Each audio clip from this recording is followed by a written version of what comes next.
Hello, welcome back to my channel care রান্নাবান্না and lifestyle. আজকে আমি করে দেখাবো গুড়ের পায়েস। চলো দেখে নেওয়া যাক। প্রথমে একটা কড়াইয়ে 1 লিটার দুধ নিয়েছি। তারপর উপকরণ হিসাবে আমি একটা তেজপাতা, কিশমিশ, কাজু, এলাচ এবং একটু ঘি নিয়েছি এবং নিয়েছি গুড়, খেজুরের গুড়। এখানে আমি 75 গ্রাম গোবিন্দভোগ চালকে ধুয়ে রেখেছি এবং ঘিটা খুব ভালো করে মেখে নেব চালের সাথে।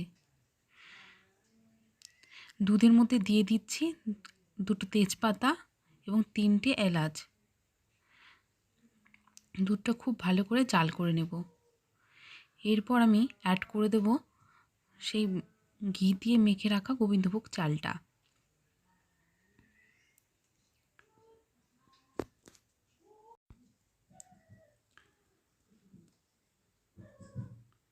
ভালো করে নেড়ে চেড়ে নেওয়ার পর অ্যাড করে দেব কাজু।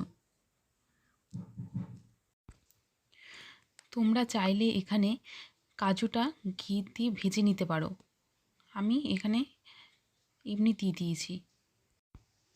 দেখতেই পাচ্ছ এখানে কিন্তু দুধটা বেশ ঘন হয়ে এসছে। এখন অ্যাড করে দেব গুড়।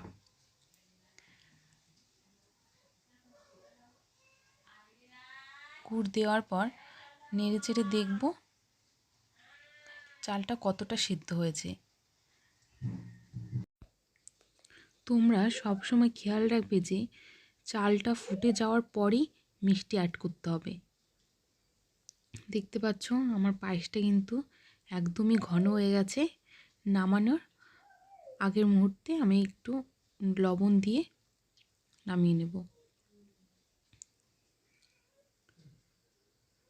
পায়েসটার কালারটা কিন্তু খুব সুন্দর এসছে, দেখতেই পাচ্ছ তোমরা, এবং খুবই ঘন হয়ে এসছে।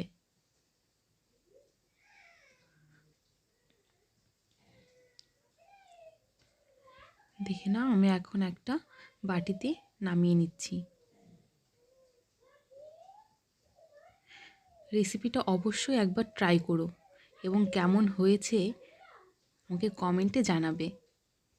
আর ভালো লেগে থাকলে অবশ্যই আমার চ্যানেলটা like, comment, share and subscribe করে দেবে। Thank you. দেখা হচ্ছে নেক্সট ব্লগ।